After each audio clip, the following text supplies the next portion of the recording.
What's up, everybody? I am here joined by TheSimms, all the way out in the UK, and we are going to talk about a few topics tonight. We're trying this new show called The Commentary Booth, talk about whatever we feel like Halo related, and today we're going to cover Halo 5 in general, because we've both been getting a lot of questions about that, like in general, likes and dislikes of the game. What do we really enjoy? What would we like to see changed and improved? And part of that includes the settings of the game. That will lead into the Halo World Championship, which everyone knows the prize pool is over $1.7 million right now and growing. We'll talk about some of the teams competing for that. And lastly, what's next for Halo? What's next for Halo? Because this World Championship takes place in March, but we will talk about that last. So, Sims, thank you so much for joining. How you doing, man? Well, everything was going well, and so I decided to take a sip of a drink and get buffaloed even before the stream started. So it was going well until I came on here. But yeah, thank you very much. As Dave said. So I guess this might be another added topic. So for those that don't know, what is Buffalo? What are you even talking about right now? Buffalo is basically David's Walshy's way of being a piece of shit to everybody that's younger than him. is the best way to kind of describe it. So I'm not actually going to take a sip, but you take your glass, and then as you drink with your normal hand, as you normally would, if you drink with your normal hand and you get caught, you have to chug the whole thing. I've been told in the past you've been quite nasty to some people, especially Golden Boy. Am I right in saying that? Yes, absolutely. I'm helping people become better at the game. So as Sim says, this is a just drinking game. It's every sort of drink, whether it's alcoholic or non-alcoholic. And if you get caught drinking with your dominant hand, and someone else who's in the game calls Buffalo, you have to chug your drink. Doesn't matter. The only exceptions are something like a hot coffee, which is unchuggable. However, I've gotten strong side with like a smoothie before. I've gotten hit by a smoothie before. That's the worst. My whole family plays the game. Got so many other people in the gaming community playing the game. And yeah. And the only other commitment is that you're in it for life. No matter what, you can never get out of the game. That's just a couple simple rules. The only time I've ever seen you do it is when you tried to get clean. That's literally the only time I've seen you, and you actually screwed yourself, and that's the only time I've seen you buffaloed. So. Those lefties get me sometimes, man. I think someone's drinking with their non-dominant hand, and hate to see it happen. But yeah, as Dave mentioned, thank you all for joining. It's kind of more just a bit of a kickback chat. Me and Dave haven't really spoke to each other during Halo 5 yet, and we've played some games and stuff like that. So it's kind of just a kickback, a conversation. Two main topics obviously being Halo 5 general, and then World Championships general. So please, by all means, guys, tweet the stream, let everyone know. Hopefully we can carry on doing this, do a few more, and make it a regular thing. As trying to find the time for both ends it's always difficult with the time zones. But yeah, I'm keen to do a few more. So let's kick things off then, Dave. Halo 5.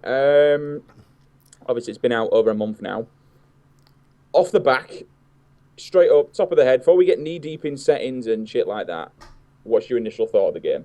Initial thoughts? Happy. I see a lot of potential with the game for multiple reasons. The fact that we have huge developer support, which is honestly, it's extremely important, but most importantly, I'm actually having fun with the game. I jump on, I want to play. Some of my frustrations come from not being in a good party or, searching like solo queue, matching up against teams, but overall, I'm enjoying the game. Secondly, we have huge map selection. One of the biggest factors I felt that held Halo back in a lot of its most recent titles, something like Halo 4 and Halo Reach, would be, and even MCC, would be the playable maps at the competitive level. Right here off the top of my head, when I first played Halo 4, I was like, all right, Haven's a great map. What else can we play? Same with MCC. We only had 3 playable maps. You had Warlord, Lockdown, and Shrine. Like 3 maps over and over again. And I know it's, there's different competitive depth when you're talking about a CTF game type versus a Team Slayer game type versus a bomb game type, so on and so forth. But this point being is that just 3 maps over and over, it just was not enough. And same with like Halo 4. Like I would not classify any other map that came out of box with Halo 4 as competitive ready, besides Haven. Honestly, I think that was Halo 4 as a whole. I don't think it was out of the box. The whole game wasn't competitive ready. So I think regardless of maps altogether, it wasn't You know what I mean? It was something different. I'll go with that. But let's be honest, out of box, 5-shot BR and a couple of other things, and the maps, it wasn't exactly the best. And I have to agree with you. I think on the whole, I'm quite positive about Halo 5, and there's certainly a few things that I disagree with, and and there always will be. And no matter what game releases in the world, you're always going to have to wait until that period after the time comes out to get to get a weapon tune, to get a major patch, a major update. There's always going to be issues, so I can respect that. It's just for me how quickly the issues are dealt with and how the issues are dealt with as such. So I think as a whole, yeah, I agree with you. I'm quite happy with the game. I can always tell when I'm happy with the game because I get angry. I find myself sweating more than what I do at the gym, playing arena. It's quite intense, and more than anything, that skill gap. There's the skill gap in Halo 5. I don't know if you agree with this, but the skill gap in Halo 5 is one of the largest I've seen for a hell of a long time. Yeah, I would. It's hard to fully pinpoint that because as we talk about the game as a whole, like when we're talking about just Halo 5 in general, I mean, we could both spew off for an hour plus and not even scratch the surface of all the topics. So when you bring up something like skill gap, when it comes to certain weapons, yes, I see a lot of parts I like. So pistol, I think, has been one of the initial, like pistol AR start is something that people have initially gave quite a bit of flack to and just said, I don't like this. This is not going to work. This is not Halo, period. However, pistol, I think, is honestly, after having played it for the past, month plus, I would say is the correct starting weapon. Yeah. AR is arguable because you start to get into that range where it's like, all right, do we have too much of a rock, paper, scissors mindset here where it's like once you're up close, if you crouch walk close enough somebody, you just get AR shot. Like at the top level, are they going to always win that fight or whatever whatever it happens to be? So I just want to say that I do think pistol is out of the other starting weapon choices, something like battle rifle or DMR. I think pistol is the way to go. You can pull off some ridiculous plays. Those perfect 5 shots are very satisfying. You can still do damage long range. You can hold your own mid range, and you can still fight close range. So it is a good overall weapon to have. Whereas if I imagined everyone starting off with BRs, there's been so many times where I get someone shoot me first shot with BR. Like I couldn't even imagine trying to push up a side street on Truth or something like that if every single person had the battle rifle. So I am actually happy with pistol start. I mean, like AR is the arguable one because one thing that 343 did in this one is they tried to, in a way, make automatics take more skill where it's not like you're instantly auto locked on the person that they can't get out of your cursor with AR. Of course, you're going to miss a few. You're most likely going to hit like a bullet every split second or so, but it doesn't mean you're going to hit every single bullet. Problem being is, when I think of Halo, when I think of trying to encompass a mass audience, I think of a game needing to have, like, for my ideal perfect Halo on paper would be something that has a super low skill floor of entry and an unreachable skill ceiling that even the top pros cannot master certain weapons. So when I think of something like assault rifle, I would like that to have less damage, but have like almost infinite auto aim. And it would be something great to show somebody, let's say somebody who is a big fan of like a Call of Duty game or Battlefield, or who is just new to a first-person shooter on a console in general, to have them be able to pick up the controller, shoot with AR, and still be able to hit people and get kills. But the whole point is that its damage is so low that a top pro, if someone starts shooting with AR, they're going to be able to turn around, 5-shot them, and just win that fight. So the whole point is I need to see some of those weapons that I want to be able to show this game to a friend who's never played a first-person shooter on console and be able to pick it up, and they should be able to get a kill within that first half hour or so in a multiplayer game, just because it has that aim assist and it has that some of that small amount of damage. So that's I guess my ideal one. And then on the opposite end, I would love to see some of those top skill weapons, something like a pistol or a BR, have little to no auto aim, so that it's almost like any perfect shot that someone is getting on an opponent, it's it's so sought after. Like, it's impossible. You don't see someone perfecting every single time. Which, by the way, I love that perfect kill medal. What are your thoughts on kind of those two weapons to start off, like pistol and AR, and just kind of what I talked about in general? Yeah, I mean, going back to what you mentioned about you expect one of your friends to just come onto this game and get a kill. I think you've kind of you've hit the nail on the head there. What is the biggest difference between Halo and Call of Duty? Like, all my friends throughout the entire years of me playing Halo, they'll buy it and they'll be like, screw this shit, I'm out, and they'll go play other games.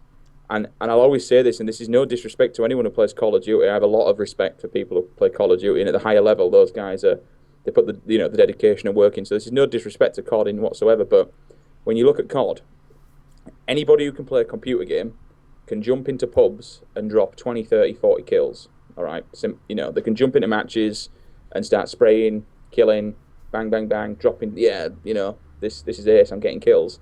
With Halo, it isn't that. And this is what's always pissed my friends off when they're it's just the kill time. I mean, you could have a friend jump into a game of SWAT and get a kill. Yeah, but for them, again, still, we all know that SWAT's only one shot kill, and that's still quite not a rewarding thing. I don't think, fair enough, if you're getting 20, 30 kills, then yeah, it's good because you're doing more than half the kills. But like, you can go into Call of Duty and you can think you're a god. The game makes you believe, or makes people believe, that they're gods at the game because you have the ability to sometimes just go off because of how many people are in that game, because there's different levels of people, different amounts of people. You have the ability to look like...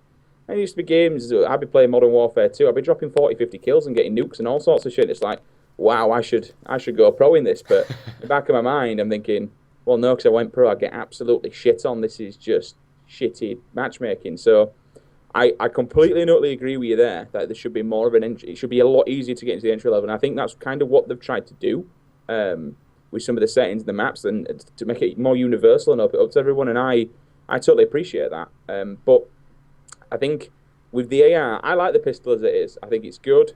I think if you're bad with it, you get shit on. If you can't aim with it, you get dumped on. I think it's extremely rewarding. The reversal, the perfect kills, it's super, super rewarding, and a good aim and good practice with it, you will be a beast. The AR, I personally, two things. One, I think, we all know it is super overpowered. It's ridiculous at the moment. It's literally like a chainsaw. It mows you down. But more than anything, it's the range. The one thing that's really annoying at the moment. I was on.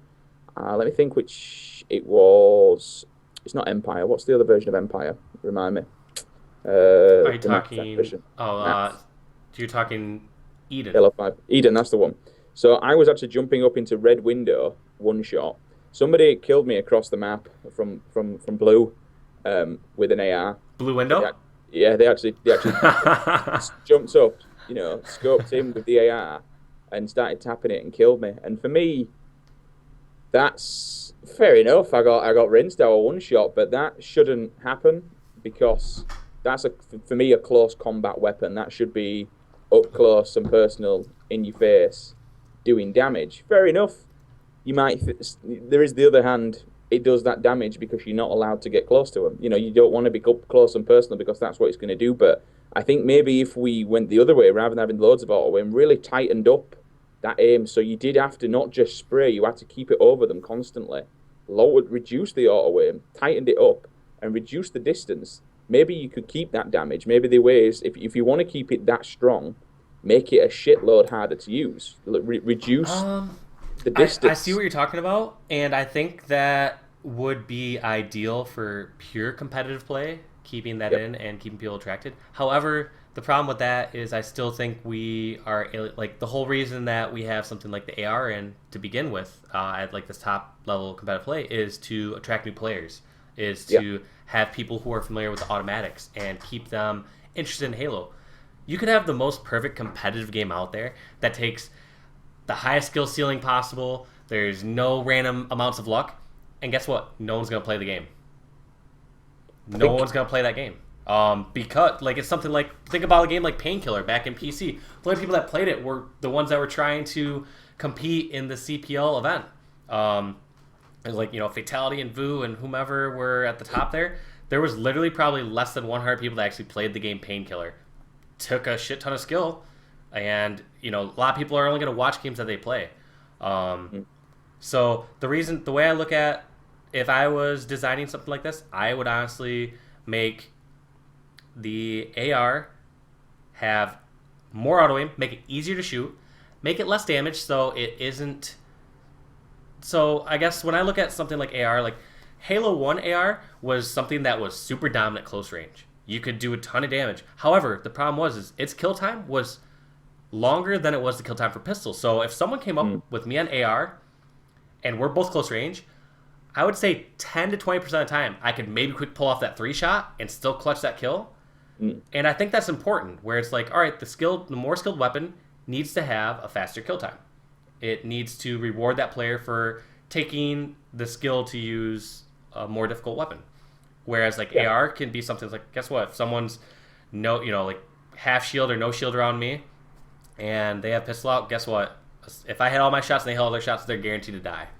Yeah. So it does feel, even fair enough, I know I'm not the best aim in the world, but even if I do get a perfection medal, sometimes it can feel a little bit down to the wire. And I know that it's supposed to be the quickest kill time for the pistol, but at times it really don't feel like it. I feel like the AR, and I've always tried to stay away from the AR and try and get better with the pistol and stuff like that. But as of recent, I found myself using the AR and using these other weapons, what everyone's kind of complained about.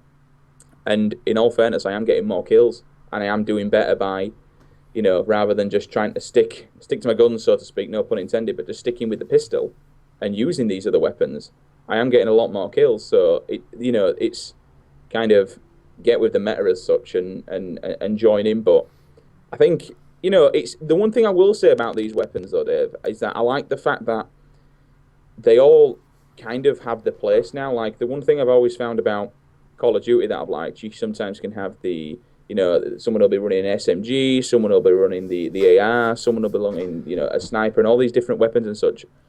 I kind of feel now like most of these weapons have kind of got their own purpose. Like SMG is a beast up close and personal. The AR and Storm Rifle are quite good for just running in and blitzing and going wild. You got the DMR that can be good for support and kind of hanging back and being a bit of a pain in the ass. And the BR is itself, picking one of those up, it does a hell of a lot of damage, but there's not many of them on the map. So I actually kind of like the way they're going with the weapons, making them all different. Yeah, I do like the differences in weapons. I like seeing the variety. Before it used to just be we see a battle rifle and we see a sniper and a rocket. Maybe an occasional shotgun or something along those lines or a sword. But I do like the variety of weapons. However, it does feel like at this point, every weapon you pick up is an upgrade, which is not a bad thing. So there are, like you said, a storm rifle, which I would argue is insanely powerful. It's ridiculous. DMR, battle rifle, like everything you pick up is arguably an upgrade from your starting set.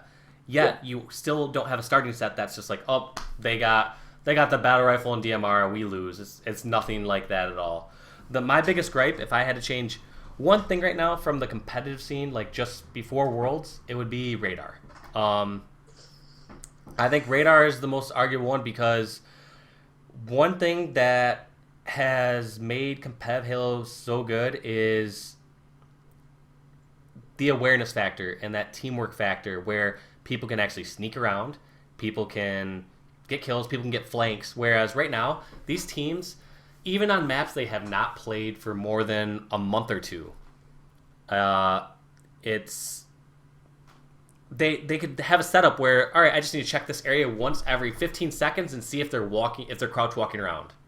So it's not like you are ever in fear of, like, before, if you think about like a Halo 3 match or a Halo 2 match, like you didn't watch an area for one split second, like let's say lockdown, someone could jump to bottom tower, BR tower, and they're gonna be able to set a flank up, be able to take over BR setup, something like that, just by not watching for a split second. So you're punished for not having perfect setups, perfect timing.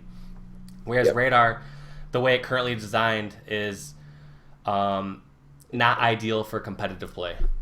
The two major factors I'm completely against it for is, okay, so one, first of all, Halo 5 is an incredibly fast game, okay? You've got thrust, sprint, clamber. it's a super fast-paced game, and I like that. Fast-paced action, in your face, non-stop, blah, blah, blah.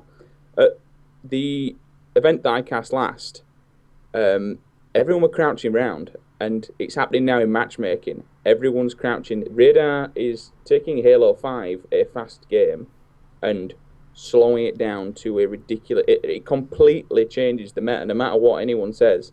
It completely changes the meta. The whole thing about Halo 5 is that it's a next-gen, fast-paced, intense game. Mm-hmm. You stick the radar in there, and it's like, well, I've got a sword, so what I'm going to do is I'm now just going to wait here till somebody walks past, get a kill, go back again, get a kill, go back again, and it's completely, really slowing down this super game, which I don't like at all. I like it how fast it is, how intense it is, how in your face. But you stick the radar on there, and I'm going to you know what? I'm going to camp back on this. And I also think the other good point about it, if it was removed, a lot of these complaints, and I agree with what Ace tweeted out the other day.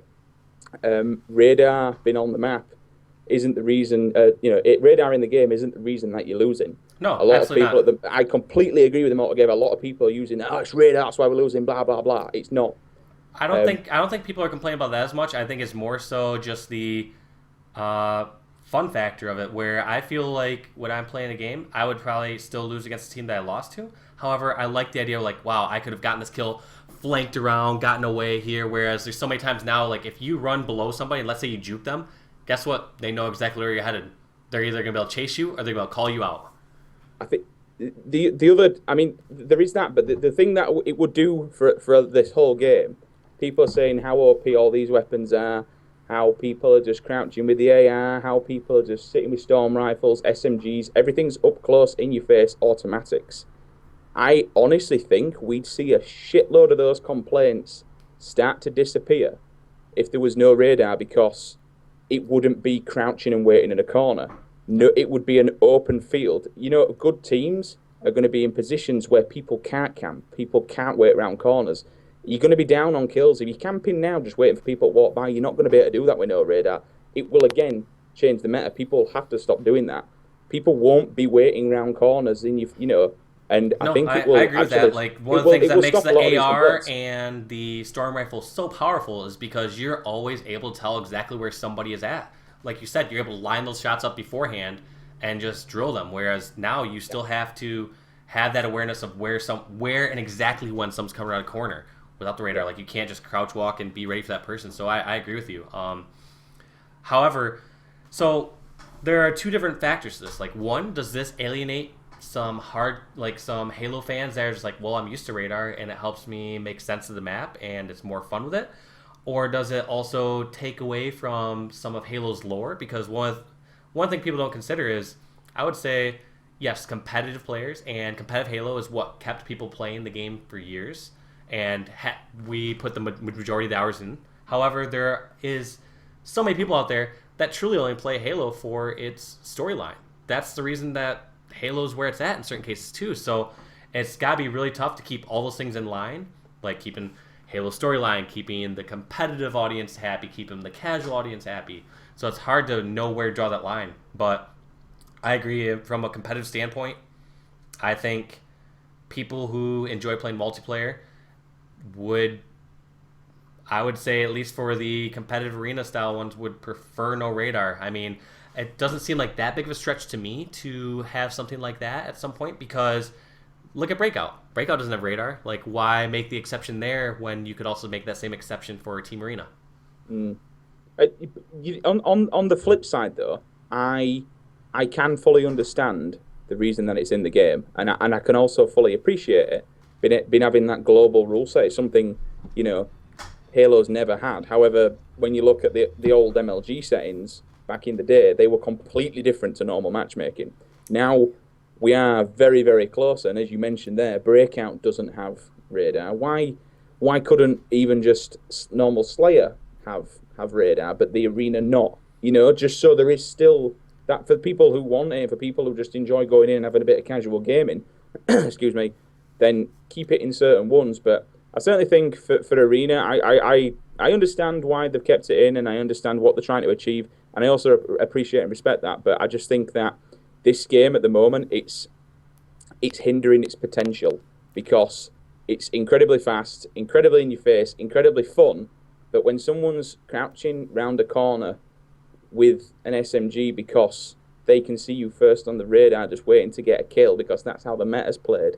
It kind of for someone like me who enjoys having a run around and finding people, it kind of kills off that factor. I'm not a campy person. I try playing. I think that's one of the complaints that people have that are huge fans of Halo, compared to like a shooter like Call of Duty. They said like I'm not a I don't like to camp like Halo or Call of Duty. You aren't punished for camping, sitting in a spot, getting kill after kill. Whereas Halo, you are punished for that in a lot of previous Halos. Quick shout out to two people in the chat. I see Tiberius oddly in there and Roy. Thanks for both tuning in. Tiberius has been making some good points. I'm also someone who takes terminology very serious, and he says, quit calling it radar. It's called motion tracker, and for certain reasons, because yes, it's not a perfect radar. You aren't somewhere around all the time, and maybe we can use that definition to our advantage, where something like motion tracker can include only certain things, like I oddly said, like in Counter-Strike. A lot of times it's only when someone's taken damage or someone's fired or whatever it happens to be. And that's what, there has to be a certain way where maybe you can still keep that radar in, motion tracker in for where you can still see teammates, or like when an opponent is thrusting or something along those lines, which gives away their position. There maybe can be some sort of middle ground there with keeping it in and, like I said, changing exactly what it does track, because I don't know. Like I said, I'm willing to compromise for the sake of having a larger audience, but I think at this point the current motion tracker does risk the integrity of the game. Honestly, I've thought about this one myself and looked at, would it be all right if people were just sprinting? Could it be all right if people were just thrusting, just clambering? And I honestly kind of think it's all or nothing. I think maybe have some playlists like Slayer, maybe even like Big Team, that have a radar for people who want to enjoy it, for people who enjoy that, that sense of Halo. Arena isn't for everybody. I think for Arena, personally, to keep the funness of it and the interest and the competitive and the speed that it's built around, it's, for me, just got to go. It's got to go. That's my own personal take on it. It's one of those things. There's plenty of time to tune it, and we kind of said this earlier on. It's a month out of the box, guys. Anything can be changed, anything can be tuned, anything can be improved, and I think out of box settings, definitely as it is at the moment, it's pretty damn good. I've been certainly enjoying it, but yeah, it's slowing it down, and that's my main reason behind it. It's slowing down a fast-paced game, and I really don't like it. What about, all right, so another interesting one. So one thing that I have a gripe with a lot of times. So I made a new Spartan company. The Spartan company name is called Must Have Mike, because one thing I dislike in matchmaking is if I'm solo searching and I get teammates that don't have a mic plugged in, don't call out, it kind of ruins it for me because I can't hear call outs. Whereas sometimes like Spartan Chatter and Radar can make up for that in small amounts. What if there's something on Radar where it's like, if you have an opponent currently in your vision, they do show up on Radar or something like that? That would be really interesting, because it's like, that kind of shows like you see somebody running below one of your teammates and you put shots in them and they actually show up on that person's radar because one of your teammates has vision of them, or I don't know. That'd be very interesting. Like I said, from a pure competitive standpoint, I would be, in a heartbeat, I'd probably just remove radar completely. However, I think there has to be some sort of mix for that, because yeah, pure competitive standpoint, when you have two top teams scrimming against each other, everyone's gonna have mics, everyone has strats and working together. However, there'd be something interesting where you can still try and make up for teammates who don't have mics. Like one thing that they had, I remember, like in a game called Shadowrun, I believe it was, when you spotted somebody, you could like hit something up on the D-pad when they were within your vision, and it put a small little ticker above their head for a short period of time. But they had that also in Battlefield, I think. I believe they had in Shadowrun and Battlefield, which is interesting because it's like, guess what? I don't have to have a mic plugged in. I can hit this. I can spot a teammate, and I get some sort of points for, like post-game, like CSR or whatever it happens to be for spotting them. And it also helps teammates that don't have mics, because I understand I'm never going to get that fixed where it's like everyone in matchmaking is going to have a mic and talk out and be happy. That's never going to happen. However, there might be some good middle ground with that where it's like you can spot somebody and have some sort of icon over their head if you hit a certain button, or maybe they show up on radar. I'm not sure. That's a good shout. Really... Imagine if you just clip somebody across the map, if someone's crouching below you and you're just waiting, if you just somehow manage to clip somebody, and they then, if you were looking down, all of a sudden this red dot just flashed on your radar because someone did it across the map. That'd be that'd be interesting, be different. Mm-hmm. Be different. I thought about that one if I'm honest, but yeah, I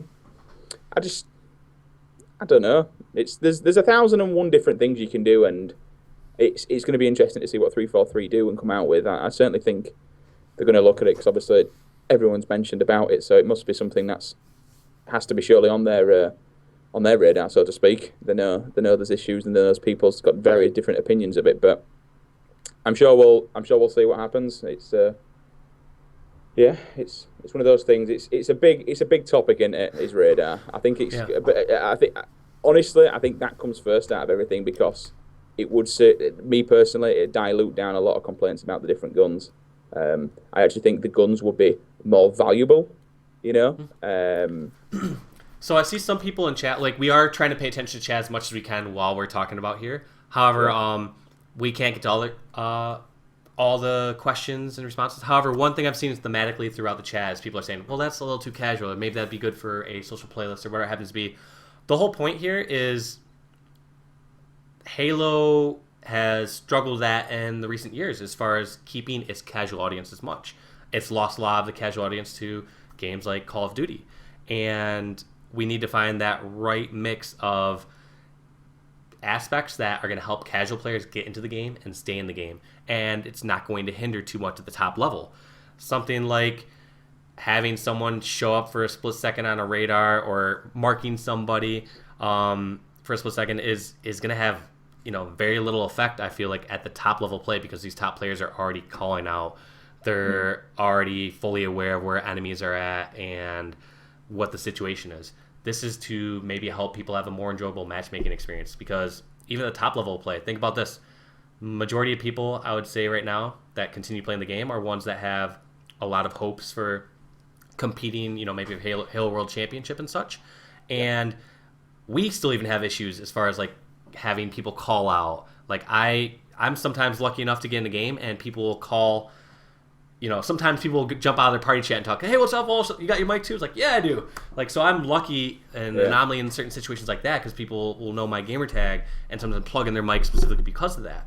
However, I know that's not the case for a lot of people playing. Someone's even searching high onyx. They're just getting ignored. And there just has to be some sort of mix to have it be an enjoyable experience. So, like, when I think of something like Counter-Strike, seems like a lot of people either type or have mics in, or they still have that small amount of radar on there. And something like League of Legends, they have the ping system. We need to find out what that system is for Halo. And I feel like some sort of marking system or maybe adapting the radar so that it suits our top competitive play and build that in for the matchmaking system, something along those lines.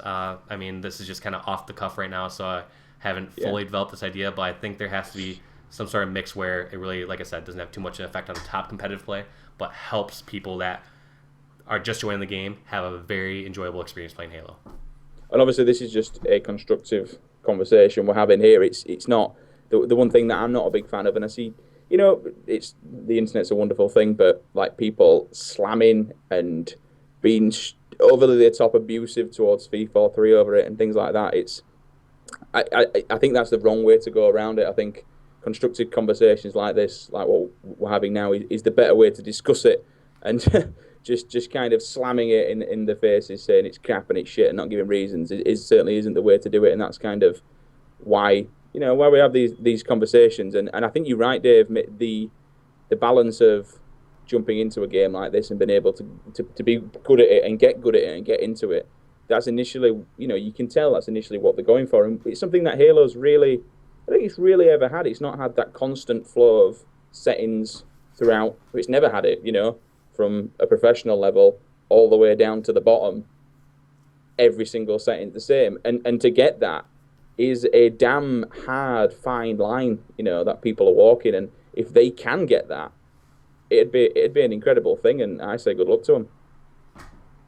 Yeah, absolutely. Final thing on settings. Yeah, I would say other things just in general. Like, I really, really like the ranking system we now have for Halo 5.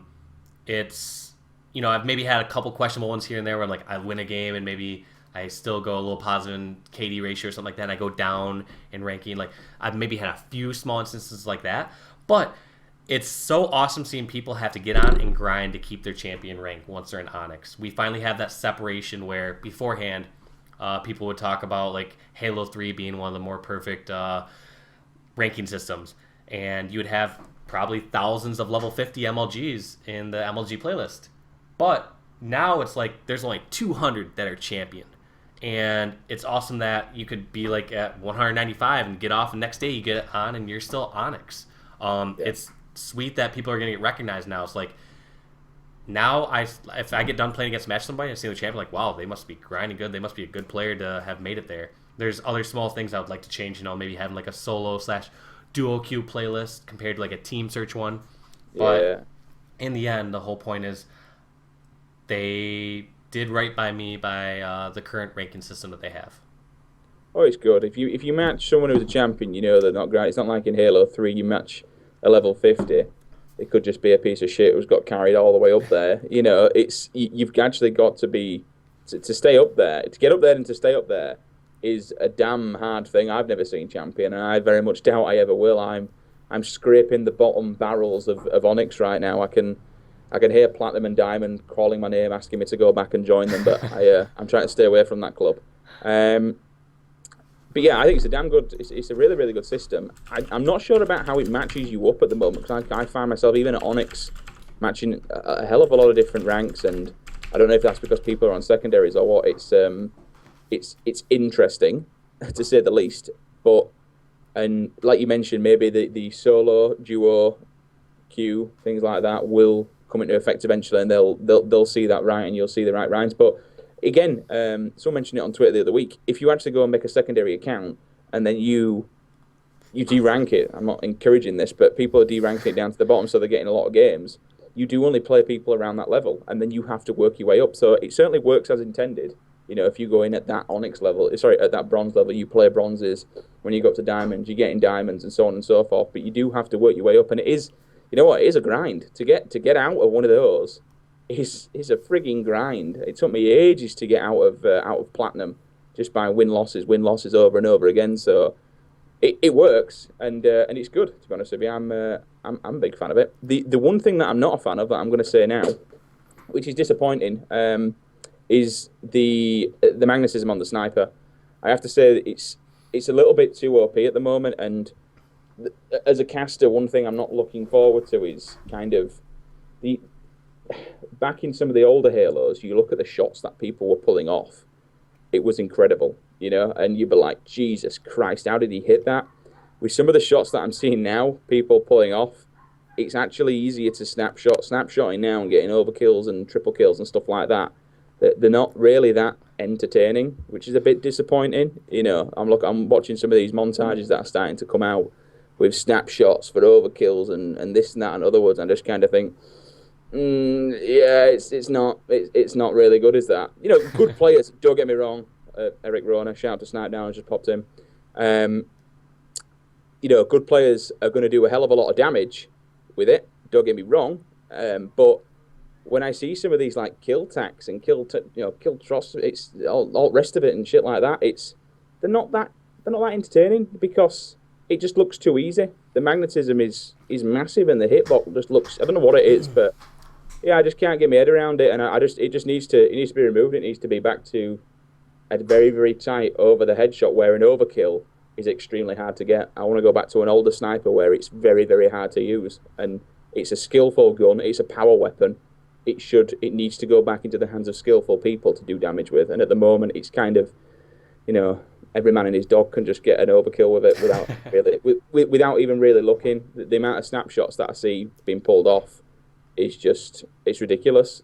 I even matchmaking myself, I'll find myself going for a snapshot because I'm confident that I'll hit it, and 9 times out of 10 you do, because I don't know if it's the auto wave on magnetism or the hitbox, but yeah, I don't know the exact fix to that. I agree with you. I would say every single day that I stream, a lot of times I'm streaming a couple hours each day, and at least one point throughout that day I'll pull off a ridiculous, kind of cross map, no scope, like where I whip my cursor all the way across, even diagonally. And it's like, I would maybe get one of those a month or something in like Halo 3 or something like that. So, um, yeah, I guess I don't know exactly which facet of the sniper rifle I would change. Whether it's the sniper bullet size, whether it's the actual opponent's hitbox, whether it's the cursor of the sniper bullet or cursor of the sniper rifle.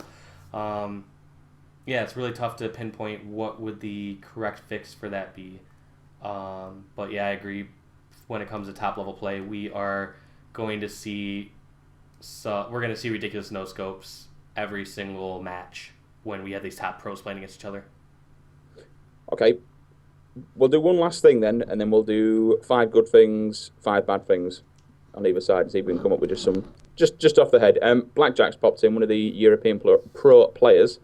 Says finding it hard to practice in scrims, 22, 23 plus game types. Like the variety, I feel there may be 11 standard game types and then 4 plus breakout maps. Do you think we need to reduce the amount of team arena game types? What's your thought on that, Dave?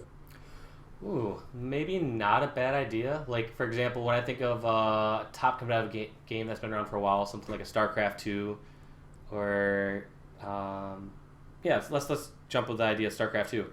A lot of times you have a map pool that kind of rotates each season. So it's like maybe they have 8 or 10 maps available, maybe even less, and a lot of times you can even just choose which ones you want to have available. So maybe 23 is a bit of a stretch. My first reaction is like, whoa, we have this many good game types. Like, what do we do with them all? Before, it used to be a stretch to find that many good game types. So this is actually a good problem to have. And I'm open to suggestions. Like, I would be fine with cutting it down to a lower number, or removing some that have been proven to maybe be a bit unbalanced. Like, I haven't seen rigged strongholds played between two top teams yet, but when I feel like I feel like one team is going to get this huge setup maybe outside where they're holding nests in basement, and maybe it's unbreakable, or maybe I could be completely wrong and could see teams that have different strategies to how to break that setup. Either way, yeah, we'd obviously, I think it would like to see that lowered down for tournaments to a reasonable map pool and game type pool that teams can practice and excel at specific game types. As far as the matchmaking one, it's maybe not bad to have this many game types out on early so that they can determine which ones are the good ones and which ones are the bad ones. I think one of those telling features can be, all right, which game types are having some of the most lopsided results? By that, I mean, which game types do you see like a 100 to 10 on strongholds? That's probably a pretty telling thing that there's maybe too overpowered of a setup on that game type. So, okay. All right, well, we'll talk about the maps and game types a little bit more in depth when we look at the competitive side for now. But before we go off on Halo 5, 5 good things, 5 bad things, Dave. I'll let you do your bad 5 first. good things in go on then. No exact order. The ranking system. I like it. I'm a huge fan. The shot registration. Some people try to always talk about the gold days, like Halo 2, Halo 3. Those are the golden glory days of playing Halo back then. Yeah, did you play that game online every day like I had to? Because, yes, it was enjoyable. However, when you played against 2 even teams, one thing I want to point out is back in Halo 2, like 2007, our final boss roster was unarguably the best team by leaps and bounds in many cases. And we would go online and scrim, and we would get wrecked. Like, we would a lot of times scrim like a team like 5K or something, like Roy, Lunch, Fear, Hokum, and they would beat us pretty much every single 11-game series. Yet we never lost them in tournament. Main point being is that shot registration was not the same. It wasn't as enjoyable of an online experience like compared to like Halo 2, Halo 3. I just did not enjoy those much online. So I'm really a big fan of the shot registration in this game. I can jump on, even if I'm playing some Europeans and I don't even know what the server is, I still feel like it is a enjoyable experience. So even like cross-country servers or cross-country matches, I really do enjoy the shot registration. Number 3, if I had to name the top favorite parts, I'll do bad because I'm not going to be able to name 5 good things at this rate. I'm taking all the good ones. Yeah. Number 3, I would say it's variety. So one part we are getting a lot of flack for is previous Halos. Like, wow, you just think about like a game type, even like an MCC, like a Warlord, like King of the Hill game or Oddball game. It was so tough to cast. It's just like, all right, you can talk about strategy and such, but it's just 8 BRs on the map. Every once in a while, someone might get a camo shotgun or camo sentinel beam, but there was no variety. It's just, it's a lot of fun, intense games to play, but from the outside, there isn't any variety. There isn't any storylines. There isn't any varying skills. So I do like where Halo 5 made a lot of attempts with, new weapons like Hydra.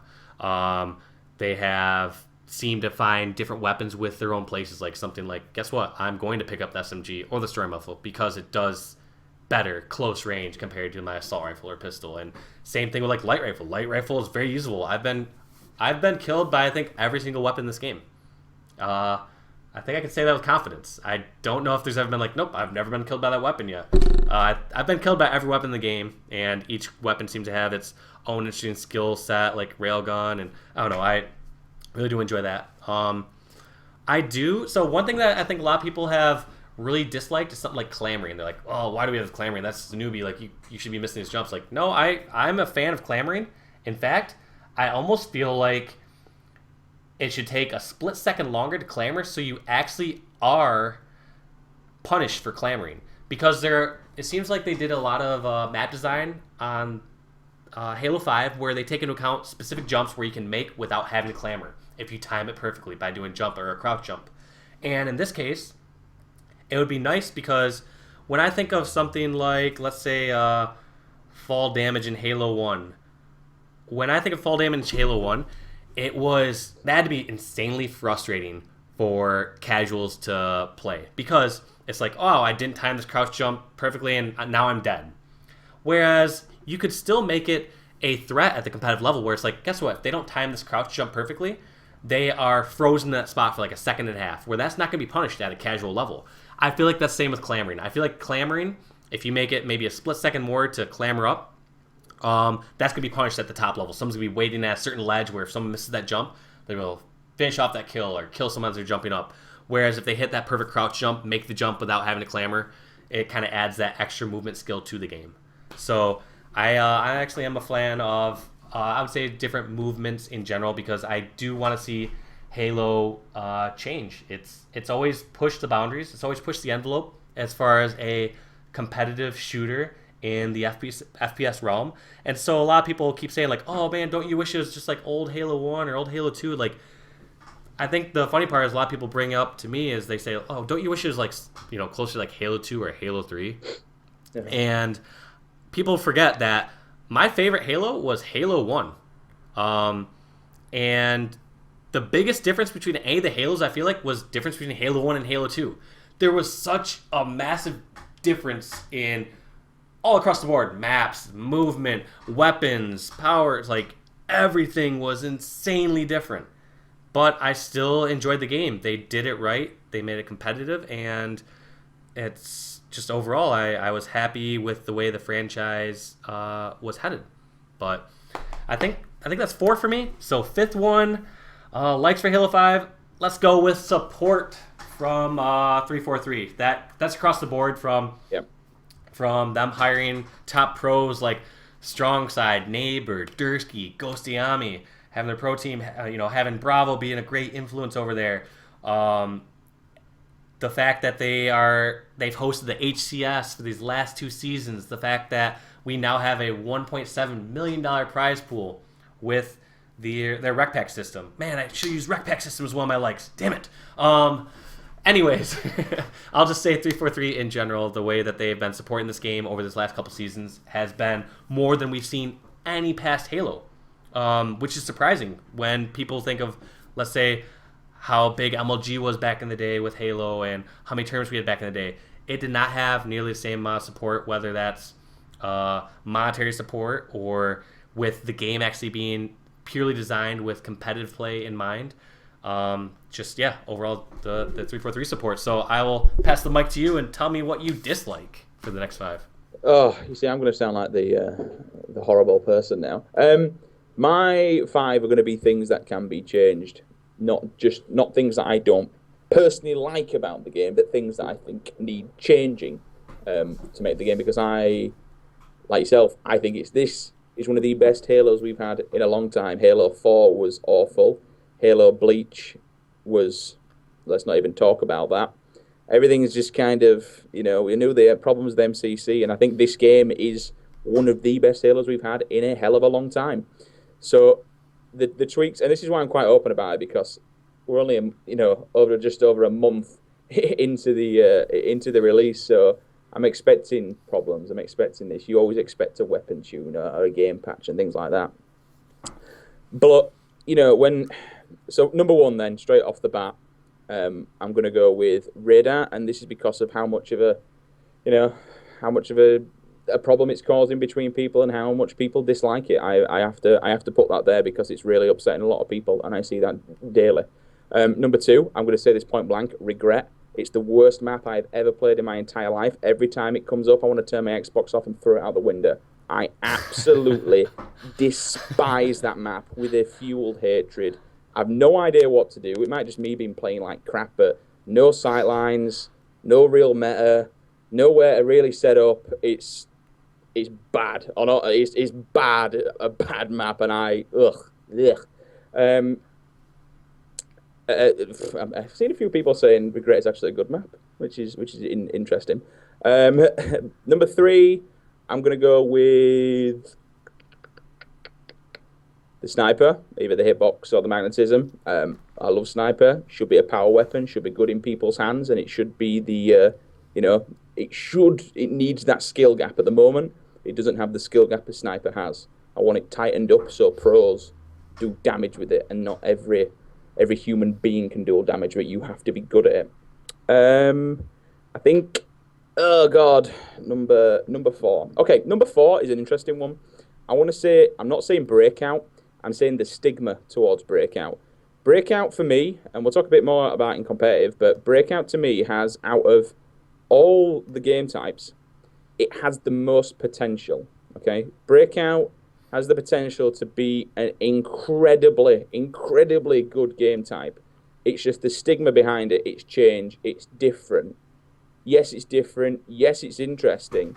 But I think if you tweak Breakout just a little bit, maybe even just running it with full shields. Personally, I think if you run Breakout with full shields, that would be a damn good game type. At the moment, I enjoy it. Don't get me wrong. I get quite a lot of kills. I'm actually quite good at it because I just sit back hard scoping in on people. But I think it's... Yeah, the stigma towards Breakout at the moment is a bad thing, and I'm going to put that in. But let's revisit Breakout here at the end of your list, because I would love to discuss Breakout for 10 minutes or so. Okay. Number 5.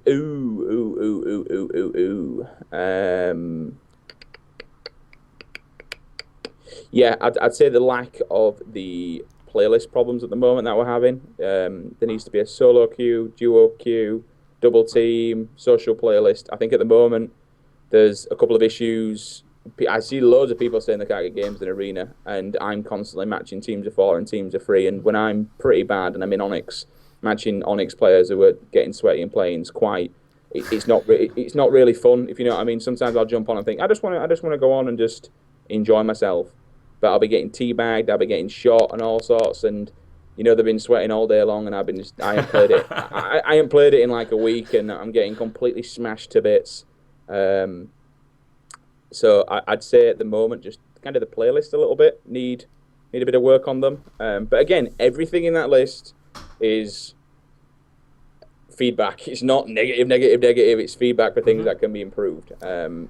So yeah, that's yeah, and I think there's a lot of times too where it's okay to give feedback in certain cases where it's like, I don't know what to change, but I do feel like there's something wrong with this, but I can't pinpoint it. But I think the best is when you can actually give some sort of pinpointed feedback. Now, one thing I'll attest to what you're saying is, yes, they either need to somehow fix the ranking system where, either the playlist system where they have like a duo/solo queue rank, or where when you win, you are rewarded that much heavier or punished less lightly. The fact is, like, if I match up against a team of 4 and get smashed, I don't want to lose the same amount of elo as if I played for people that were solo searching.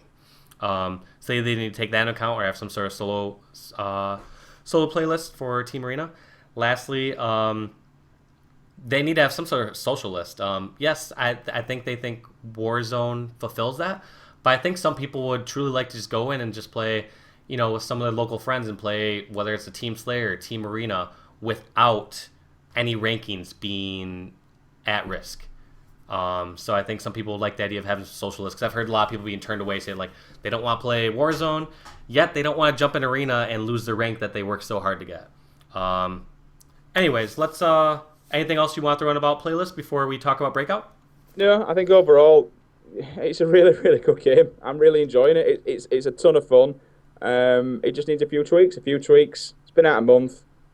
Hey, it'll get there in the end. It's a damn good game. So, as you said, let's move on to the competitive side. Let's talk about Breakout for a little bit too. Oh, you want to start with that? Yeah, we can talk about Halo World Championship / Breakout, but Breakout being one of the new game types which has a lot of potential to be a great game type for competitive play, but also for the spectator experience. Those down-to-wire clutch plays that you see in something like a Counter-Strike or Call of Duty game, this allows spectators to truly enjoy what is usually a very hectic game and slow it down, turn it into play-by-play. Now, there are quite a few things that I think need to be changed about Breakout. However, one that I feel like would be a good fix is right now the flag it's good. It's a step in the right direction for having the objective so that you can force the ending. You can try to push the flag across, and I think I've seen it once where it was It's So Frosty, I believe, capped the flag at Iron Gaming Daytona to end a round when it's a one-on-one situation. Sure, that's rarely ever going to happen. But point being is they went in the right direction, because beforehand, if you remember Breakout, when it first came out in beta or when I was first testing the game before it released, they didn't have any sort of objective. Now, the problem with this objective is that it still just turns into finishing all the kills. Like, a lot of times teams aren't pushing the flag unless it's already a 2-on-1 or a 3-on-1, and more often than not, they still get that kill before they even capture the flag. So the Breakout objective really is kind of meaningless. So what they took this round-by-round game type, something like a Counter-Strike, I forget what it's called in Counter-Strike, the normal mode that they only play. Like, I know they used to have like a hostage situation one that no one ever plays. Either way, the only mode that they play in Counter-Strike and like search and destroying Call of Duty, they took this game type where teams have to determine a strategy, which bomb site they're going to push to, and how many they're going to have to defend, and so on and so forth. Like this one-sided game type, and they just turn in like this middle central flag. And if they want to keep it like a middle central flag or some sort of middle objective, I think they should bring back something like an oddball. Now, hear me out. This might sound a little crazy, but imagine if in this game type you could grab that oddball, and let's say if someone held that oddball for, let's say a team held it for 10 seconds, they win the round, something along those lines. Now, that's going to create a very interesting scenario. It's going to make the focus of the map be on that very center of the map. It's going to be on that objective, because you can't just have only one person there watching it and let the team grab that oddball, run away, stay alive for 10 seconds, and win the game. At the same time, it's going to open up certain situations where someone can just flank all the way around, because you're going to have this meta where people are all going to be focused on the oddball. You could have these situations where it's like a one-on-one where someone grab the oddball, just run around the bottom center and try to stay alive. I don't know. I just feel like it's a better option than the flag, and I feel like it uses some sort of Halo's lore beforehand. Everyone loved like an oddball style game, and it would be, you could tweak around that number, like whether it's 10 or 15 seconds, but it just forces action on some sort of part of the map. It can have interesting endings that aren't always going to end by everyone getting all the kills. And I just feel like it's going to change the way the game's played completely, because right now it's just slays. Can I ask, right, opinion on this one then? So, and I'm just going to throw this out there, and the chat's just going to say, "What has he been smoking right now?" Imagine a normal map. Let's say Plaza, for instance. Do you think it would be fun? And someone mentioned this to me the other day, and I thought I'd like to try that. Full shields, like an SND scenario. So you got a bomb on one side, but playing it on normal maps, not playing it on maps. The ones that they're making specifically for Breakout. Playing it on normal maps. Bomb never shows up ever, even if you drop it, no matter what. It's all about controlling that. Full shields, still one life, but you got to get the bomb down on the other side. Bomb never drops. Sorry, bomb never shows up on map. If you drop it, unless you spot it and physically, even if it maybe means tagging it, like as you said earlier on, and pinning it, but it never shows up unless, well, it might be just not ever shows up. You might just have to get an angle on it and watch it specifically. My problem at the moment with Breakout is that, fair enough, you can get 3-on-1s now and again. It happens. But really, with the shield system, with kind of, and everyone's saying my mic sucks. I do apologise. I know it's a piece of shit. I bought the wrong one. My bad. It's I can't really see massive, 3-on-1 scenarios at a higher level. They're not going to let them do that. They're just going to shut them down instantly. But I think with full shields, you'd definitely be able to get those 1-on-2 scenarios and 1-on-3 scenarios and maybe have more of a chance to kind of survive them. Personally, I think I really want to see Assault back in this game anyway, but certainly I think a bomb. So would there be 2 bomb sites, or would it just still be 1? Or what do you think in your idea? I'm just thinking 1, and then just do switching sides over, kind of like what they do in Call of Duty. Still 1 life? Yeah, definitely. I still think 1 life. I still think, all right, so one thing I dislike about that is just, it still seems like it's the 1 flag idea. Just, you know what I mean? I feel like nobody's ever going to really go for that bomb arm or bring that bomb across the map.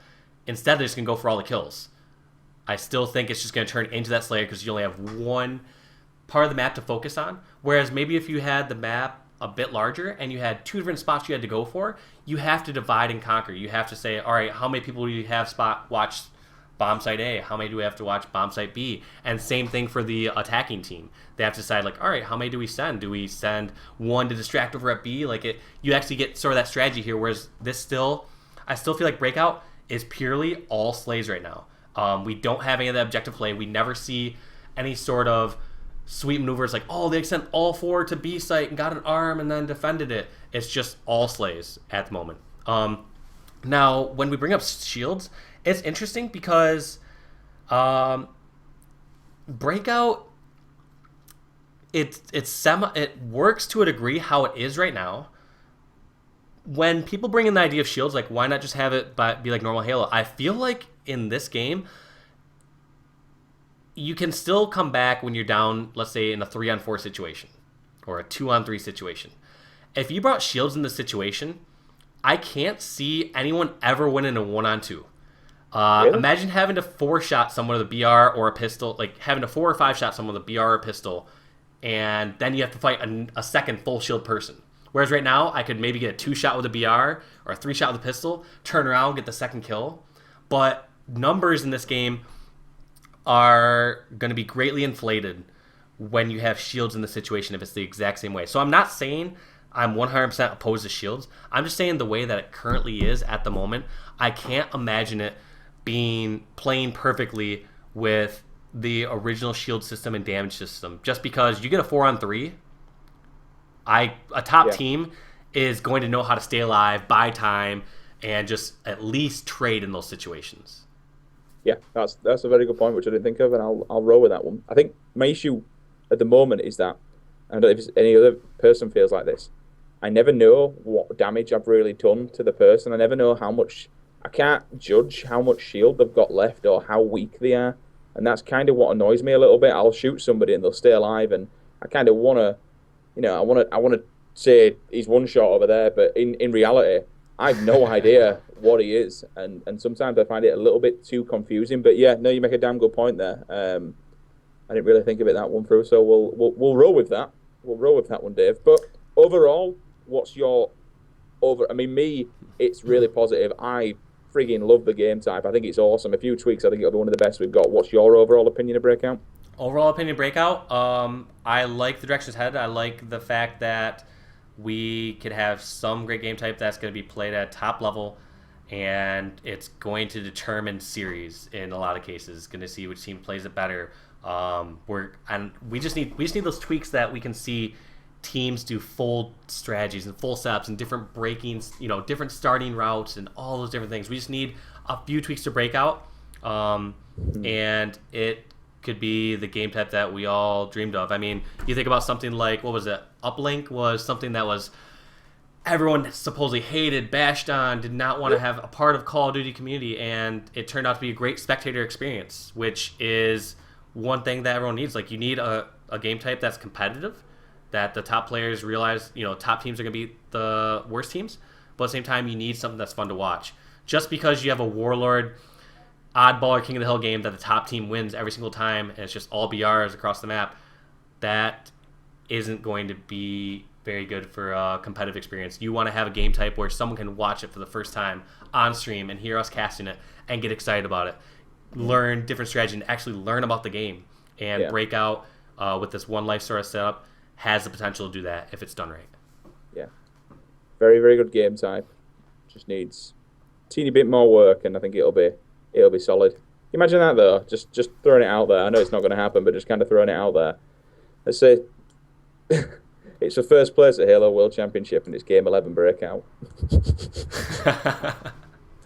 How much of a scary thought is that? Playing for all that money, and the best part is now that I know I'm not competing, I'm happy with that. Like, I don't gotta go through that stress. That's gotta be so stressful playing in that situation. Oh well, at least no one's getting crushed by stalactites this time. That's the one thing we have to be. Few players will be extremely happy about. So moving on then, we'll talk about.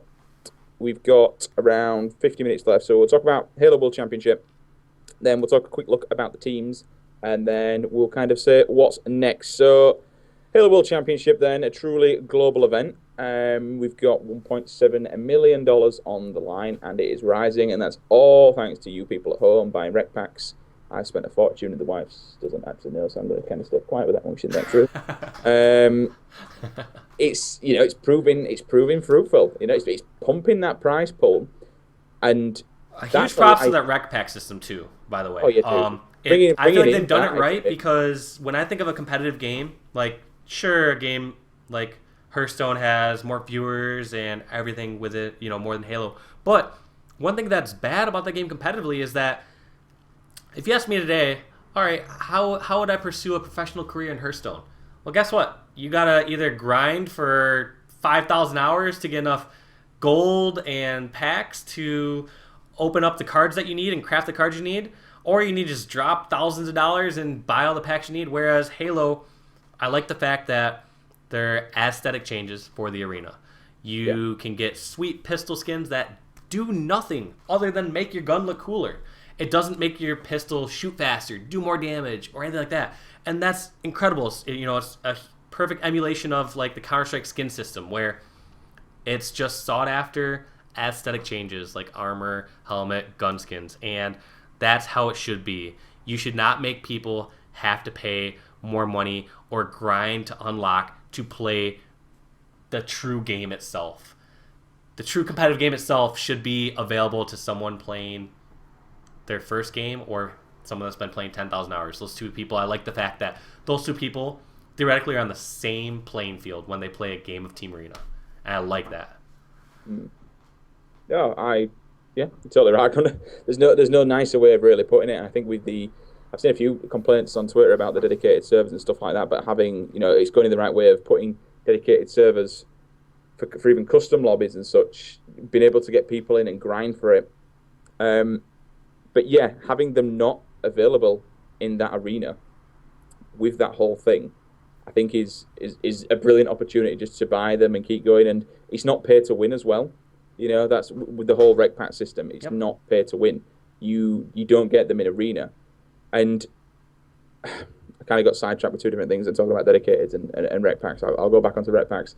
And I agree with you completely. It's fundamentally, everyone's saying pay to win, pay to win. It's not pay to win. You can actually unlock everything in theory by just playing. No, I mean, in theory, maybe there's a small portion of like pay to win in something like Warzone, but the whole point is the tournament scene is based around Team Arena, and that is zero pay to win in it.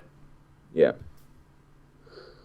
The dedicated servers are the one having them this plain open battlefield. As it was kind of sold, it is the arena and only the best man win, the only best Spartan win, so to speak. Having them on for custom lobbies, I think, has been certainly a big improvement rather than just having one person going absolutely and smashing everyone balls deep with host advantage and some of the. Don't get me wrong, there's a couple of latent connections now and again, but compared to any other Halo game that I've played, I've got to say this is 10 out of 10 when it comes to connection. You can still tell now and again when you're on an American server, the latency is definitely there. But compared to any other Halo game that I've had, it's been so sweet, and I think it's making, especially for the custom lobbies, scrimming is so easy. You see these guys grinding for world champs. They can just set up a lobby, bump you straight in, no hassle, no messing, away you go. And with that money that's on the line that's coming from that, that's kind of what's so damn good about it. But do you think, as a competitor, Dave, yourself, or ex-pro, ex-competitor, whatever you how to word it, does, if you were still in your prime now, Dave, and you saw this coming out in your time, $1.7 million, and you were going to, let's say you win it, it's like, what, 680K, like 100 and whatever it is per person minus sponsorship. Let's say you were going to win to yourself 120 grand. As a player, what does that initially make you think? Oh, I thought you were gonna ask what I'd spend that money on, and last time I gave a joking answer to that when I was at Iron Gaming Columbus, and I don't want to get in trouble with that again. But that's huge motivating. It's a life-changing amount of money, and it gives people something to strive for and work towards. However, it's nice that it's not just this only one event. I want to see there being more regular events that are feasible prize pools. I'd love to see sponsorships step up and help players like top 8 to top 16 teams all make a good living at the game. Like, we had the great world championship that Ace won, where he won 200 grand, and that's huge. But if you look at the prize drop off for an event like that, like 200 grand for Ace, 75 grand for Pistola, and I believe like fourth, maybe like eighth place got like $1,000. Yeah. So he literally got 200 times more than eighth place. And they had to play, countless rounds. They had to beat out 64 other people live. They had to win online qualifiers, whatever it happened to be.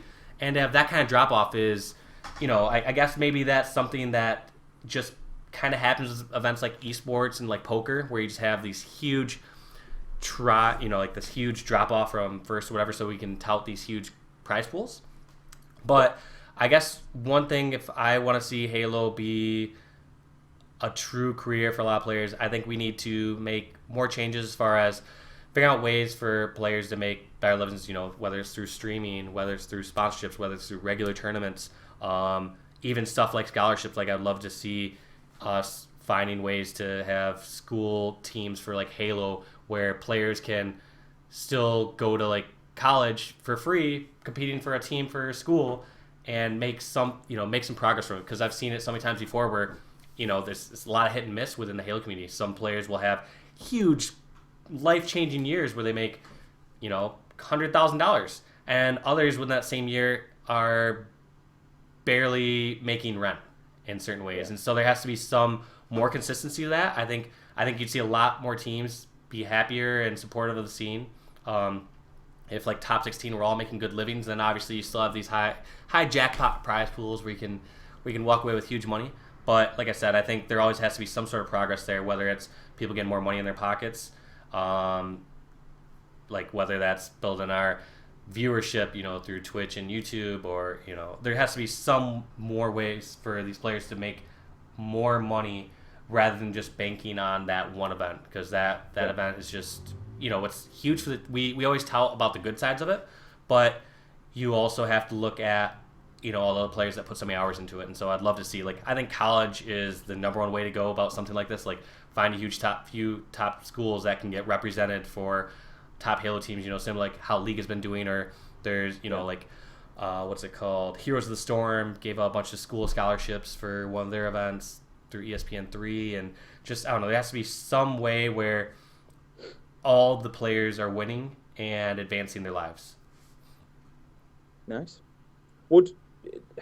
Obviously that's a big, it's life changing more than anything. You know, you look at how much you're going to get from that. You can go and put yourself. For me, it'd be about putting myself on the property ladder. It really is a life changing amount of money. And even if the one thing which is a scary thought for me, any kind of person that makes it, any team that make it to that top 16, what is it instantly like 15K or something just for making top 16 and making it out to the World Championship?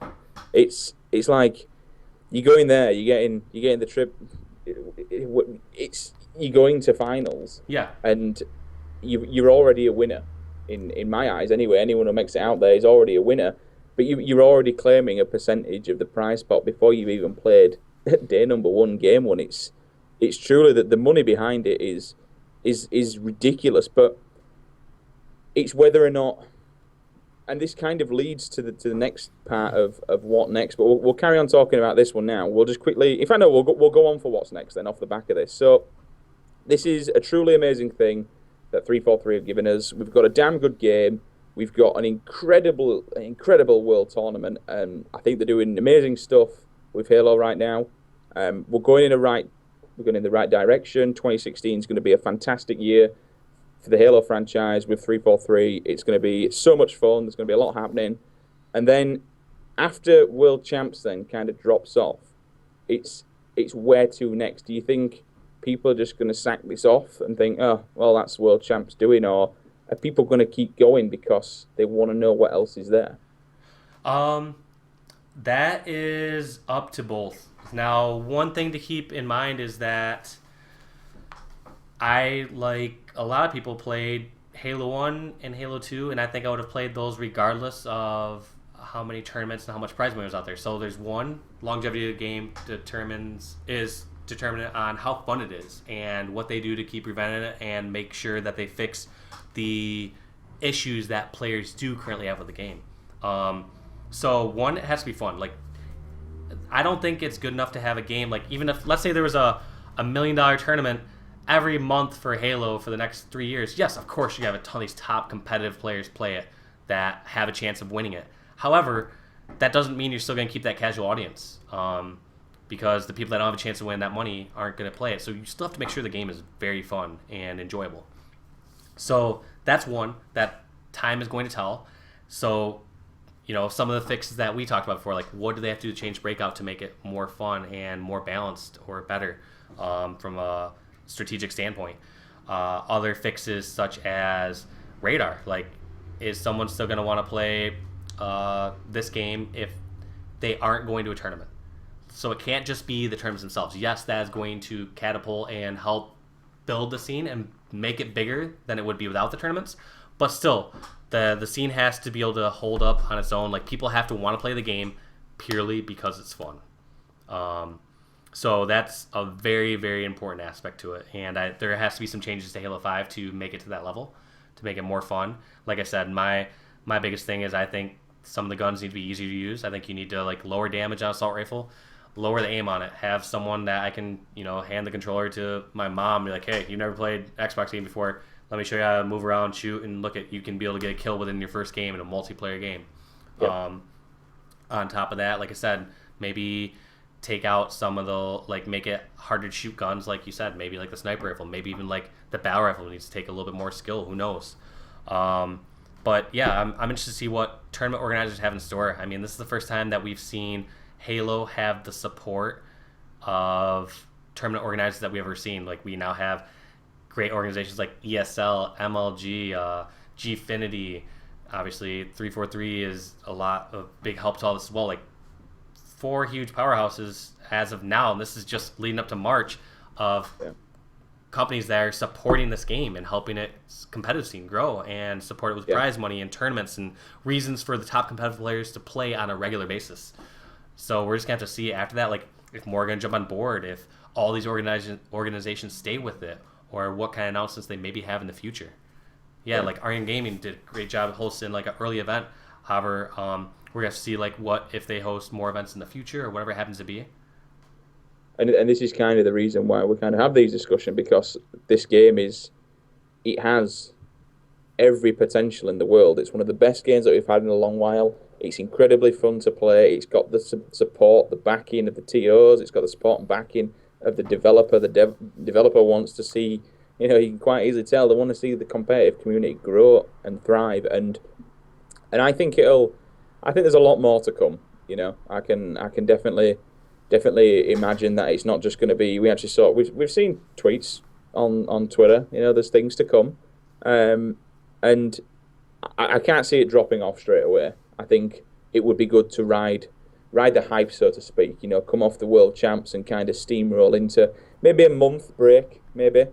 You know, maybe get a month break then, but kind of rather than just stop and hold off and then announce something halfway through the year. Don't do that. Kind of go with that, ride that hype wave into something else. Just anything. Another LAN event, another tournament. See, I don't know, HCS Season 3 Pro League. I've no idea, absolutely no idea what's next, and I'm quite intrigued to see when and what it is exactly.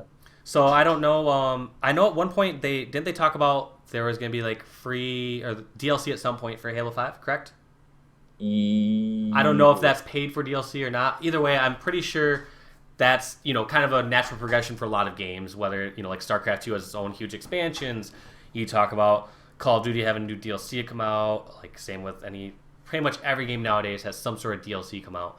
And I think that would be also a great way to maybe ride into a wave if they have any sort of DLC come out is World Championships coming out. Guess what's coming out that following week? Right after that is its next group of DLC. So we're going to have something to help revitalize Halo a little bit more, like some new maps, maybe a new weapon, new skins, whatever it happens to be. And that'd be a great way to build off of a lot of the hype that $1.7 million term is going to have, along with hearing what might have or what might be coming out as far as tournament-wise the following season. Because I can't imagine just be like, yep, there's $1.7 million tournament, we're done. And I'm seeing in chat a lot of people are saying all DLC is free. So that'd be awesome to hear that, you know, what DLC, if they have some, could come out right after that World Championship, like shortly after. Like, check out these new maps, like maybe see some of the pros play on some of these new maps, or I don't know what else they might have in store, but it would be awesome to use that as a way to build it off, along with hearing what's going to be next, because you don't want to just end out on that bang. You don't want to just be like, all right,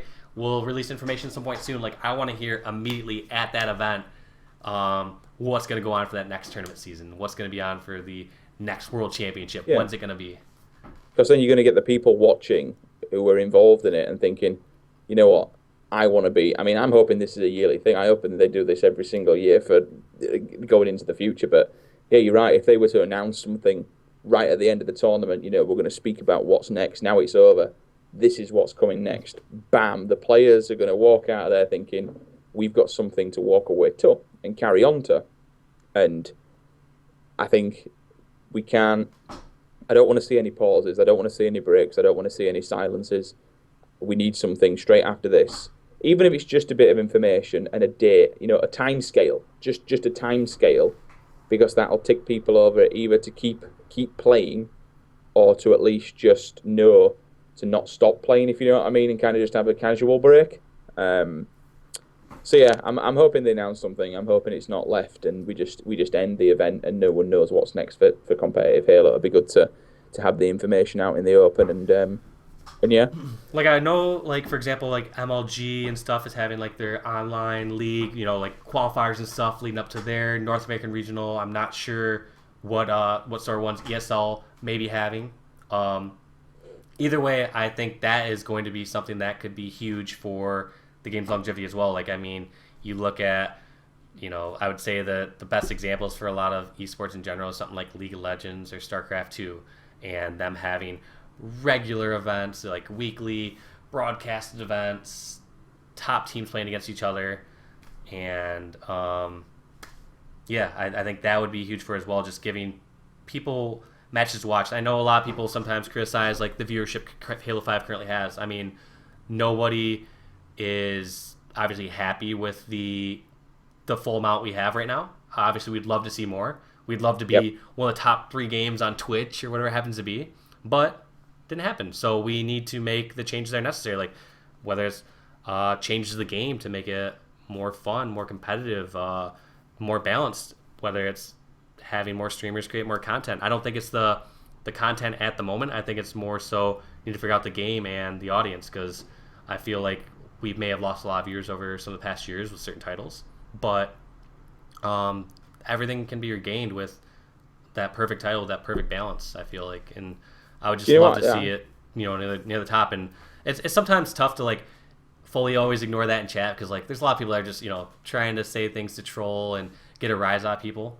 But at the same time, you look at games like Overwatch, which just, is a Blizzard huge mastermind hit behind them that they're trying to promote. And, like, I still see them sometimes, like, have 5,000 viewers on Twitch or something along those lines. So it makes me think that maybe a lot of these games out there right now just have proved the longevity. Something like League of Legends and Counter-Strike are, I would say the number, like League of Legends, Counter-Strike, and Hearthstone, I think are always top 3 on Twitch. Yeah. And it's just because they do a good job of keeping the people that play it, they play their game all the time. They've done a good job of making it fun for casuals and pros alike, and they have created ways for these top players to make a living at, whether through streaming or events. And they've also kept reinventing the game. Like, they have new skins come out for Counter-Strike, they have new cards come out for Hearthstone, and they have different expansions come out for, like, StarCraft. Like, League of Legends reinvents itself every season. So do you know what, honestly, just completely off the whim, do you know what I think would bring up the viewership and bring in the YouTubers and bring on the Twitch stream quite a lot? Halo's obviously only single platform and on Xbox. I think if they ported Halo 5 to Windows 10, making it cross-compatible is a different thing, playing against people on Xbox and PCs. I mean, we all know PC Master Race at the end of the day, Minecraft, LOL, CS, Dota, you name it, blah, blah, blah, Warcraft, PC Master Race. But I think Halo 5 ported to Windows 10 and a full Forge map designer on PC, I think we would have so many, with a Forge builder on the PC being able to do everything on the PC, you would get people, like, building stuff like Minecraft worlds and shit. And the YouTube content and the streaming content of having it, having it on Windows 10 cross-compatible and with a Forge maker, I honestly think the viewership of this game and the outreach of this game to different people and another not console but out to a PC race, PC Master Race, I honestly think that it would blow up. I really do. Yeah, I've had a interesting conversation on that recently. Like, I did a interview. People are saying, like, obviously, all the top games we talk about right now that have most stream numbers are PC based. You keep in mind that PCs are predominant, like, everywhere around the world. Anyone who pretty much has a high speed internet connection has a PC, whereas consoles are more of a luxury. Now, there are multiple sides to what you're talking about. Like, yeah, on one end, it just on the surface makes sense. Like, oh, why don't we have Halo on PlayStation? Why don't we have it on all these other, like, on PC as well, like Windows 10, and expand our audience? But there's clear reasons why that's not. Like, one of the reasons probably why it's owned by Microsoft is because they want to use that as one of its keystone games for Xbox. The only reason I've gotten Xbox original in the first place was because of Halo 1. Yep. Also, I felt like if it was, let's say we ignore that aspect and we talk about just bringing Halo 5 to PC, or next future Halo's PC. One, the game plays quite different. Like, you're much more precise with keyboard mouse compared to controller. So that's going to change how the game plays completely. Like, even if we remove all auto aim, just the speed of the movement of the game, you'd have to change drastically in order to make it a skill ceiling for top players. Lastly, I feel like in efforts to make Halo's numbers bigger by making a PC game, I feel like you make esports smaller in a way. Yeah. I feel like the reason that Halo has some of its numbers, like, we introduce a whole new audience that probably would not be watching JTV esports, or they would not be watching it online. They watch Halo because it's a console they have. Like, a lot of people don't play PC games, so I don't know. It's I feel like the PC viewership market has been almost fully tapped. Like, yeah, you're always getting more and more viewers that people are getting into esports in general, but I think the console market is still untapped. Like, I still think it's a viable skill that players appreciate. It takes a lot of skill to play on controller. Yeah, you are more precise with keyboard and mouse, but it's a whole nother skill set to be on something like controller, and I do appreciate that. So at this point, it's almost like a question is like, is everything eventually going to evolve to like keyboard and mouse or like PC style? And I don't think so. I think one of the benefits of controllers, everyone's on like this even playing field, and it's a different skill set, and it's amazing to see how precise some of these players can be with a controller. So, like I said, I have great respect for PC esports, and I watch them just as much, if not more, than some Halo streams at certain times, because I watch pretty much all top esports when they have their major events going on. But that's a really tough one. But I don't foresee Halo anytime in the near future being PC for all the reasons I stated. Like not because of it taken away from esports numbers or anything like that, but more so from a corporate level. Yeah. Well, yeah, it's interesting, and that's kind of specifically why I mentioned Windows 10. There's various things they could do with it, and like you say, at the end of the day, Halo does sell Xboxes. There's absolutely no lie about that. And again, it's the only reason I have this Xbox. I've only really ever had MCC and Halo 5 installed on it. It is what it is. I don't know about you, Dave. We could either roll on to the next part, or we could save maps, game types, and teams for the next episode. Let's save it for the next episode. I'm getting a little burned out, and I think I've been a little long-winded with some of my responses, not as concise as I'd like to be, because I am starving, going to have fajita dinner tonight, so I'm pumped about that real soon. But it's 10:30 here, so I'm starting to feel the pain of the late night grind. But yeah, let's save that one then. Game types, maps, and teams next episode. I think we should definitely try to keep this one going. We did mention it ourselves anyway. We will keep trying to rock with this, get some more content out for you guys. Dave, it's been an absolute pleasure talking to you. First time we've really spoken Halo 5. Looking forward to casting with you at some point. We do need to get on this, even if it meant maybe one night just sticking caster mode on and jumping into some scrims. I think that would be a good idea. A few people have mentioned it. That would be a good laugh. I would love to do that. I think there's no reason not to be doing that, because there's so many top teams, scrimming, getting ready for this, and I think we could have a bit of fun with it more than anything. Yeah, we need to talk. I need to figure out how to get a league going like that on my own, or maybe do it together with you and get some different sponsorship prizes. Like maybe we can talk to Aster or something like that, and give out headsets to the team that wins our online league, or we should be able to do it bigger than that. But for those that have been criticizing me for not as much content as late, I'll give a quick short life update. Sims can do the same. Tell everyone where you're at currently, and then we'll sign off the show. But for me personally, I've been busy with full-time school for the last 2.5 years. I am studying computer science at Grand Valley State University. I will graduate in April with the bachelor's of computer science. So learning programming so I can hopefully go work at one of these top esport companies. Wink, wink, 343. I would love to work for you if you want to hire me at some point. Either way, I've been learning the background and the guts of programming so I can hopefully help make a top esport game someday, or help improve a current game that's out there. Other than that, I've been working with Microsoft Asia for the last 5 years, traveling out to Korea, Taiwan, Hong Kong, Singapore, China, promoting Xbox, Halo, and professional gaming. And I've been working with Prima like the last 2 years. I co-authored 4 different guides: Battlefield 4, Titanfall, Halo Master Chief Collection, and Halo 5.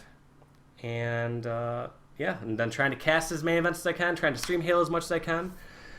And so I've been very busy, and so that's my poor excuse for a lack of content. But in the end, I'm still trying to get some other life goals accomplished. But thank you all for tuning in and watching when I do stream, and I appreciate every viewer I have. So I don't have any specific shout-outs, but just wanted to kind of give the update to a lot of frequently asked questions that I get. So, Sims, tell us what's going on with you lately and where you're currently at, because I think that is incredible news. I'm very happy for you.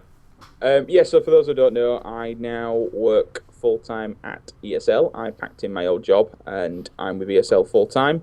Shout out to my boss, Timo, in the chat, who's chilling. And thank you to ESL, obviously, for the opportunity. been working, speaking to 343 guys and doing some stuff with them and such. It's it's just a life changing really at the moment, and that's why I've not been streaming as much. I've got a brand new laptop, one I'm on now. I have, and I can probably prove this. I did. let me just back up. I actually got an external capture card today, so the stream is going to return, gents. For those who've been asking, the stream will return sometime next week or next month. I'm just in the process of decorating this room. That's why it looks like shit. So I'm sorry for all the stuff right now. But yeah, it's going well. It's a very, very busy time. It's a lot of fun. It's different. The dream job, really, I suppose you could say, being the in the esports scene and working with such a great team. This is why I'm so positive, and we all have to stay focused. It's going to be a good year. At the end of the day, it's going to be fun. Halo's going places. It's going to take us with it. It's in a good place right now. There's a lot to look forward to, and I'm looking forward to it. And also, just on a side note, guys, Lennox from 343, I'm just going to drop a link to his his actual last tweet.